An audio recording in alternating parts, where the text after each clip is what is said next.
Quand Jésus, Pierre, Jacques et Jean rejoignirent la foule, après que Jésus eut été transfiguré sur la montagne, un homme s'approcha et, tombant à genoux devant lui, il lui dit, « Seigneur, prends pitié de mon fils, il a des crises d'épilepsie, il est bien malade.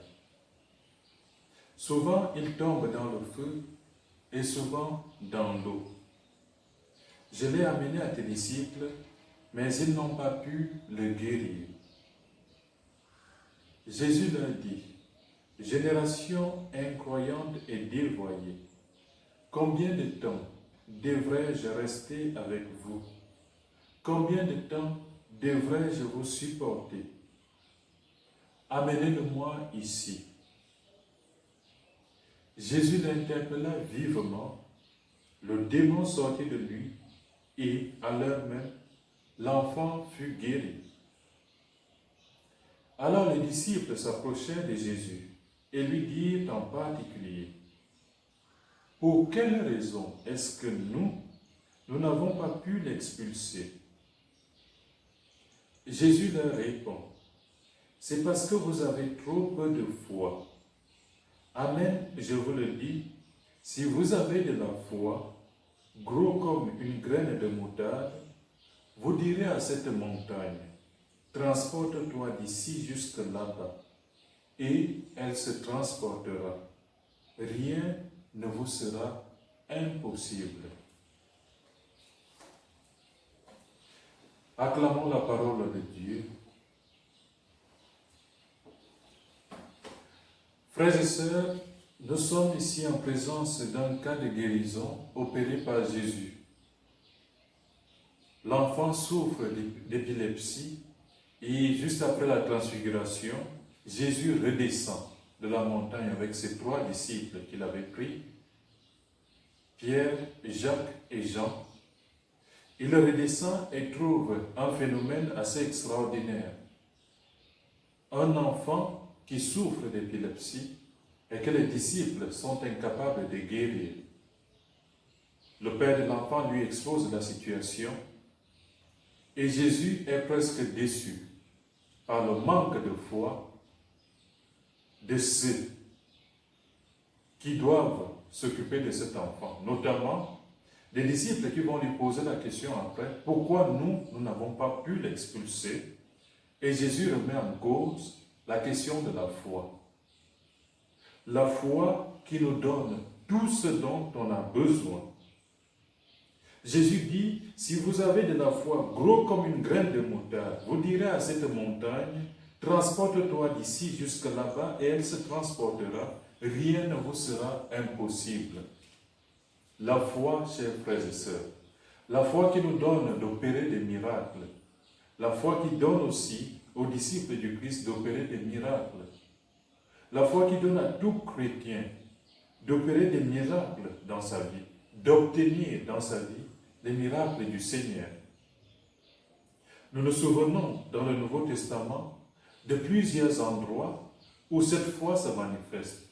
Il y a quelques jours, nous avons fait mention de la foi de cette femme cananéenne, syro-phénicienne, qui avait plutôt une fille qui était possédée par un démon.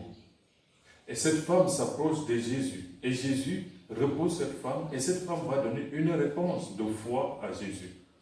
Oui, Seigneur, même les miettes qui tombent de la table des petits enfants, les chiens peuvent aussi s'en nourrir. Et le Seigneur va donner raison à cette femme. Dans un autre épisode de l'Évangile, nous avons cette foi extraordinaire qui va émouvoir le Christ lui-même, la foi de ce centurion romain, qui est aussi un enfant qui est tourmenté. Cet enfant qui est proche de la mort, il s'approche du Seigneur, de Jésus, et lui expose sa doléance. Il dit au Seigneur que son enfant ne va pas bien. Et Jésus lui dit, je vais descendre guérir ton enfant. Le centurion romain païen va dire au Seigneur, non Seigneur, je ne suis pas digne que tu viennes chez moi. Mais dis seulement une parole et mon enfant sera guéri, car, comme tu le vois, j'ai aussi sous mes ordres des soldats. Je dis à l'un, va et il va, à l'autre, viens et il vient. Une autre façon de dire à Jésus, donc, puisque tu es tout-puissant, tu es capable, même à distance, d'opérer un miracle pour mon enfant, pour mon serviteur, qui ne se sent pas bien. Et le Seigneur va faire un miracle pour cet homme-là. Et il va être étonné de la foi, au point de déclarer que jamais en Israël, je n'ai vu un homme avec une telle foi. Un païen avec une telle foi, dans un peuple d'Israël où pourtant le Seigneur s'est révélé. Et Jésus dit à cet homme, jamais en Israël, je n'ai vu une telle foi. C'est donc un païen qui se révèle avoir une foi aussi grande. Mais ici, on est en face justement de ces disciples qui n'ont pas pu expulser le démon. Et le Seigneur leur donne la raison pour laquelle ils n'ont pas pu le faire. Pour quelle raison, demandent les disciples, est-ce que nous n'avons pas pu l'expulser? Jésus leur répond, c'est parce que vous avez trop peu de foi. C'est parce que nous avons trop peu de foi, frères et sœurs, que finalement, nous avons l'impression que le Seigneur n'agit pas dans notre vie. Quiconque met toute sa foi dans le Seigneur n'est jamais déçu. Comme nous l'a dit le psaume que nous avons lu tout à l'heure, jamais tu n'abandonnes, Seigneur, ceux qui te cherchent, car plus profondément, la foi c'est cela. C'est de chercher le Seigneur, de croire que même quand on ne voit pas, le Seigneur est là. Parce que c'est dans l'obscurité, dans la nuit, lorsque nous cherchons le Seigneur, avec toute notre force, avec toute notre âme, avec tout notre esprit, que nous manifestons la foi au Seigneur. Car ce qu'on voit n'est pas objet de foi. La foi, c'est ce qu'on ne voit pas. C'est de voir dans le noir que le Seigneur est présent. Croire que le Seigneur est présent dans notre vie, croire profondément en Dieu, faire confiance en Dieu. C'est cela la foi. Et le psaume 9 dit, « Jamais tu n'abandonnes, Seigneur, ceux qui te cherchent. » Fêtez le Seigneur qui siège dans Sion, annoncez parmi les peuples ses exploits. Il n'oublie pas le cri des malheureux.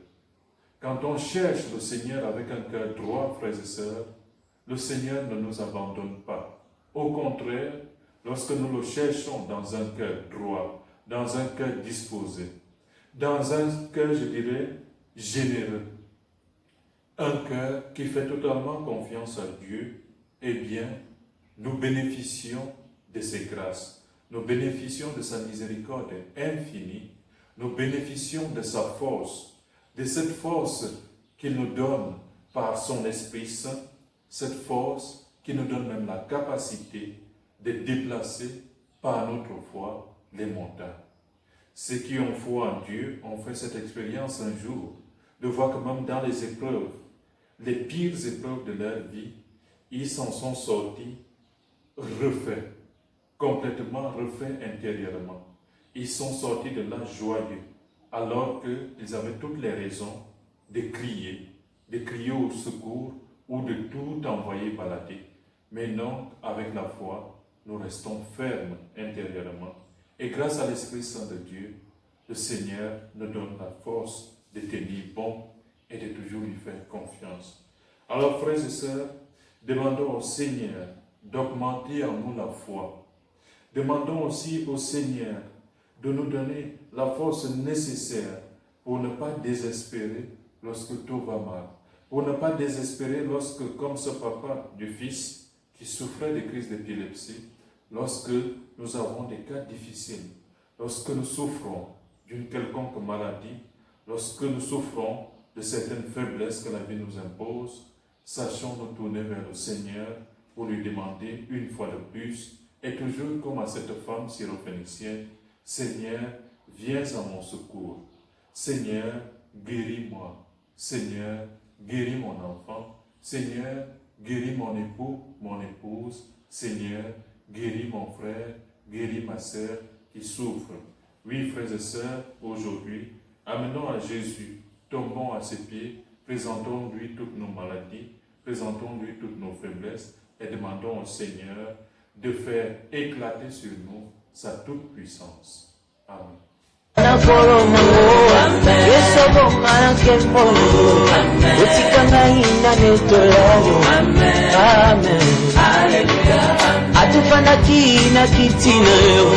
Amen.